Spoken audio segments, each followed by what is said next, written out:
احمد پور شرقیہ پہنچ کے میں نے وہ نمبر جو تھا وہ میاں عرفان اللہ صاحب کو دکھایا اور بتایا کہ سر اب یہ نمبر ہے جس پہ اگر ہم کال کر لیں تو حمیدہ فوجی ٹریس ہو سکتا ہے. لیکن یہ میں آپ کو ایک بات بتانا چاہ رہا ہوں کہ یہ جو ساری چیزیں ہیں اس وقت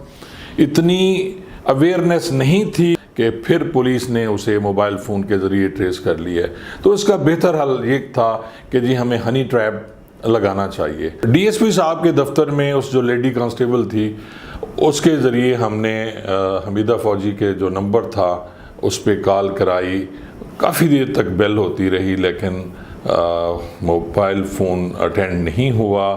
دوسری دفعہ جب کال ملائی گئی تو کال اٹینڈ ہو گئی اور وہ جو آواز میں نے سنی تو میرا دل خوشی سے جھوم اٹھا اور میرا دل کیا کہ میں یاہو کا نعرہ لگاؤں.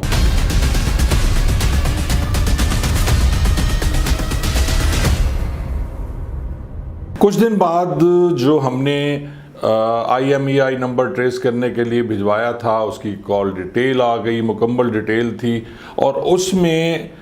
جو دیکھا میں نے اس کو تو میری خوشی کی کوئی انتہا نہ رہی, کیونکہ حمیدہ فوجی نے اس سیل فون میں ایک اور سم بھی استعمال کی تھی صرف 1 منٹ کے لیے, اور ہمارے لیے وہ واحد ذریعہ تھا وہ وہی نمبر جو اس نے 1 منٹ کے لیے استعمال کیا. اب ہم نے اس کو چیک کرنا تھا, اس نمبر پہ کال کر کے ہم نے پتہ کرنا تھا کہ وہ نمبر حمیدہ فوجی کے زیر استعمال ہے یا نہیں ہے. اب ہمیں یہ کنفرم کرنا تھا کہ یہ نمبر حمیدہ فوجی کا ہے یا نہیں ہے. میں نے فوری طور پر یہ خوشخبری میاں عرفان اللہ صاحب جو میرے ڈی ایس پی تھے احمد پور شرقیہ کے انہیں سنائی اور میں احمد پور شرقیہ روانہ ہو گیا. میں نے اپنا لیپ ٹاپ اپنے ساتھ لے لیا تھا کیونکہ میرا ایک لیپ ٹاپ تھا اور میں اس پہ سارے جتنے بھی یہ ٹریکنگ یا ٹریسنگ ہوتی تھی فونز کی میں اس پہ کرتا تھا. اور احمد پور شرقیہ پہنچ کے میں نے وہ نمبر جو تھا وہ میاں عرفان اللہ صاحب کو دکھایا اور بتایا کہ سر اب یہ نمبر ہے جس پہ اگر ہم کال کر لیں تو حمیدہ فوجی ٹریس ہو سکتا ہے. لیکن یہ کنفرم نہیں ہے کہ یہ اسی کا نمبر ہے. تو یہ بھی ہو سکتا ہے کہ حمیدہ فوجی نے اپنا سیل فون بیچ دیا ہو اور کسی دوسرے شخص نے اس میں سم ڈال دی ہو. میں آپ کو ایک بات بتانا چاہ رہا ہوں کہ یہ جو ساری چیزیں ہیں اس وقت اتنی اویئرنیس نہیں تھی مجرمان میں, ملزمان میں اور جرائم پیشہ لوگوں میں. لیکن آج کل کے جرائم پیشہ افراد جو ہیں وہ بہت ایڈوانس ہو چکے ہیں. جیل میں باقاعدہ ان کی تربیت ہوتی ہے اور ہمارے اپنے پولیس والے انہیں بہت سی چیزیں بتاتے ہیں, اور جب انٹروگیشن ہو رہی ہوتی ہے ان سے تو انہیں ایک ایک چیز ان سے جو پوچھی جا رہی ہوتی ہے اس میں بھی ان کو اندازہ ہو رہا ہوتا ہے کہ وہ کس طرح گرفتار ہو گئے. تو یہ ساری باتیں پولیس والوں نے انہیں بتائیں جرائم پیشہ کو, اور کچھ جرائم پیشہ افراد.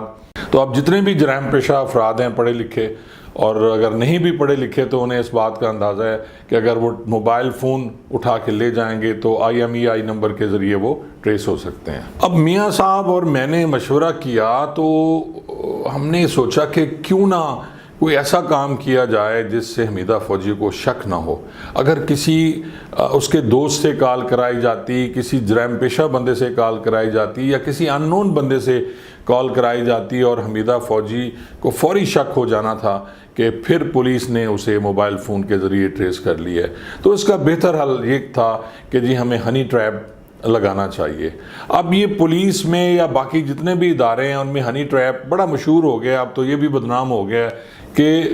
لڑکیوں کے ذریعے کال کرا کے جرائم پیشہ افراد کو ٹریس کیا جاتا ہے اور ان سے بات کرائی جاتی ہے ان سے, اور جب وہ لڑکیوں کے ٹریپ میں پھنس جاتے ہیں تو پھر ان کو گرفتار کر لیا جاتا ہے. اس سلسلے میں احمد پور شرقیہ کی ایک لیڈی کانسٹیبل جو تھوڑی پڑھی لکھی تھی, سمجھدار تھی اور اس کی آواز بھی بڑی خوبصورت تھی,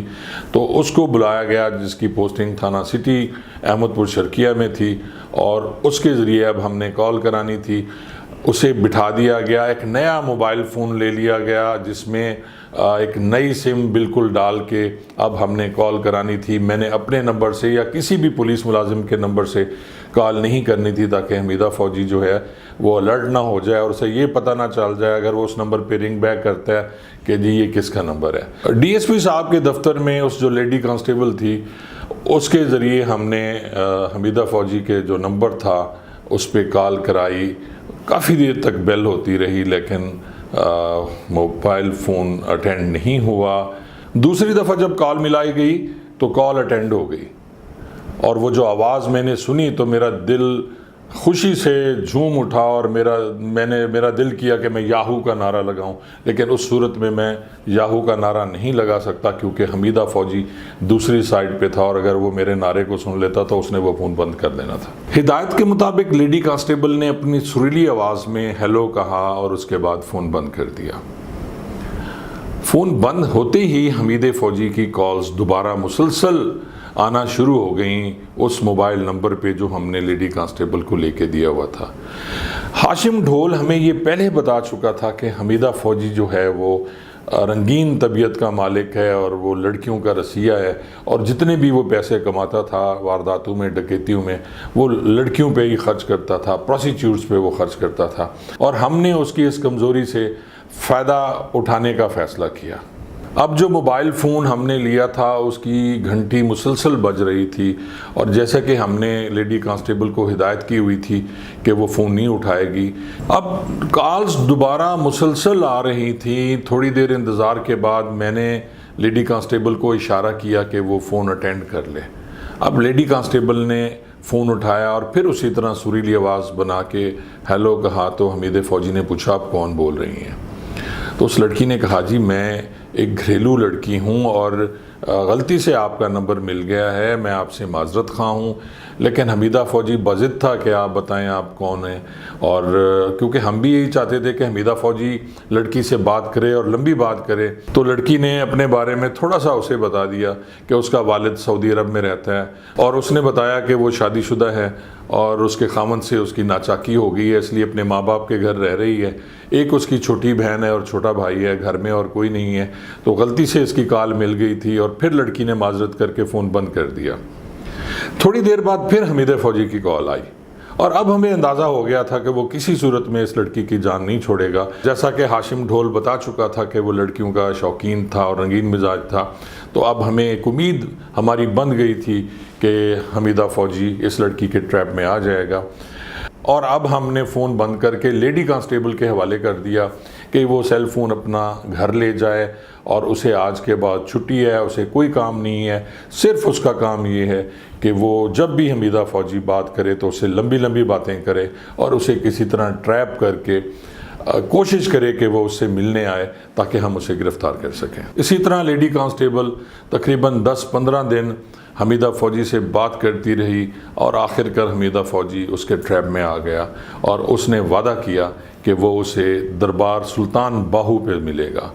حمیدہ فوجی کی یہ لاجک مجھے آج تک سمجھ نہ آئی کہ وہ جب بھی کہیں کسی سے ملنے کا پروگرام بناتا تھا تو وہ رش والی جگہوں پہ جہاں زیادہ لوگ ہوتے تھے وہ پروگرام بناتا تھا۔ شاید اس کے ذہن میں یہ تھا کہ وہاں بہت زیادہ لوگ ہوں گے اور ان میں بھی کہیں مکس ہو کے کھڑا ہو جاؤں گا اور لوگ مجھے یا پولیس والے مجھے ٹریس نہیں کر سکیں گے۔ یہ 2006 کی بات ہے۔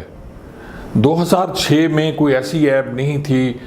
موبائل فون پہ جیسے واٹس ایپ ہے جس کے ذریعے تصویریں بھیجی جاتی ہیں۔ یہ ساری چیزیں نہ ہونے کی وجہ سے حمیدہ فوجی بڑا بے قرار تھا لڑکی کو دیکھنے کے لیے، اور اسی طرح ہم بھی بے قرار تھے حمیدہ فوجی کو دیکھنے کے لیے۔ حمیدہ فوجی نے جمعرات والے دن کا پروگرام بنایا کہ وہ وہاں دوپہر تقریباً 2 بجے موجود ہوگا اور آپ آ جاؤ۔ لڑکی نے اسے کہا کہ وہ اکیلی نہیں آ سکتی، وہ اپنی ماں کو ساتھ لے کے آئے گی، اور بہانہ یہ ہوگا کہ اس نے دربار کی زیارت کرنی ہے اور اسی بہانے ہم وہاں مل لیں گے۔ اب ہم نے ایک پرائیویٹ کار کا ارینج کیا جس میں ایک خاتون اور ارینج کی گئی جو اس کی ماں بنائی گئی لیڈی کانسٹیبل کی، اور ان دونوں کو پرائیویٹ کار میں بٹھایا، اور اس کے ڈرائیور کے طور پہ ایک کانسٹیبل تھا جو بڑا اچھا کانسٹیبل، اسے مسلح اسے ڈرائیونگ دی گئی، اور باقی جو 2 یا 3 گاڑیاں تھیں ہماری، اس میں ایک گاڑی سرکاری تھی جس میں یونیفارم میں ملازمین تھے، اور 2 گاڑیوں میں جن میں میاں عرفان اللہ اور میں ہم لوگ روانہ ہو گئے۔ اب لیڈی کانسٹیبل حمیدہ فوجی کو یہ بھی بتا چکی تھی کہ اس کا والد کیونکہ سعودی عرب میں رہتا ہے، ان کی اپنی گاڑی ہے، ڈرائیور ہے، اور وہ خاصی کھاتے پیتے گھر کی لڑکی ہے، تو حمیدہ فوجی بھی خوش ہوگا کہ ایک کھاتے پیتے گھر کی لڑکی اس کے عشق میں گرفتار ہو گئی ہے۔ ہم لوگ صبح روانہ ہو گئے، اور راستہ تھا ہمارا جی اوچھ شریف، علی پور، مظفر گڑھ اور جھنگ سے گڑھ مہاراجہ ایک جگہ ہے جہاں دربار حضرت سلطان باہو ہے۔ ہم لوگ دربار پہ پہنچے تو پلان جو تھا وہ کچھ اس طرح تھا کہ ایک پرائیویٹ ویگن لی گئی جس میں کم از کم 8 کانسٹیبل تھے جنہیں ہم نے دیہاتیوں والا ڈریس پہنایا ہوا تھا اور لگتے تھے یہ زائرین ہیں۔ ایک اور گاڑی میں میاں عرفان اللہ اور 2 گن مین تھے، ہم بھی سفید پارچات میں تھے۔ ایک سرکاری گاڑی تھی ہمارے ساتھ جو ڈالا ہوتا ہے پولیس والوں کا، اس میں بھی 6 کانسٹیبل تھے اور ایک افسر ہم نے ساتھ لیا، یہ باوردی تھے اور انہیں ہم نے اپنے سے خاصا دور رکھا۔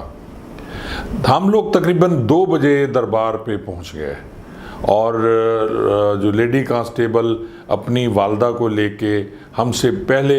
دربار جا کے بیٹھ گئی۔ دربار حضرت سلطان باہو کے صحن میں ایک چھوٹا سا درخت تھا، اس کی نشانی بتائی گئی تھی اور مجھے لیڈی کانسٹیبل نے یہ بھی بتایا کہ پورا راستہ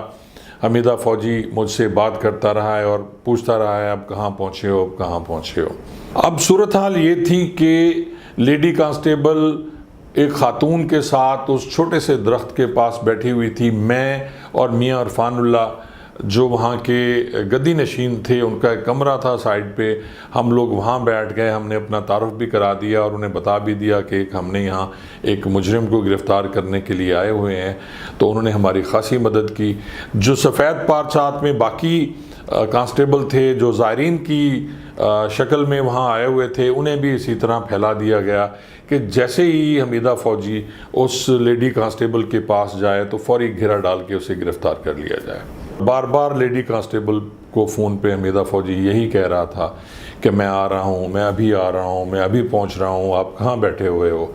لیکن مغرب ہو گئی اور حمیدہ فوجی نہیں آیا۔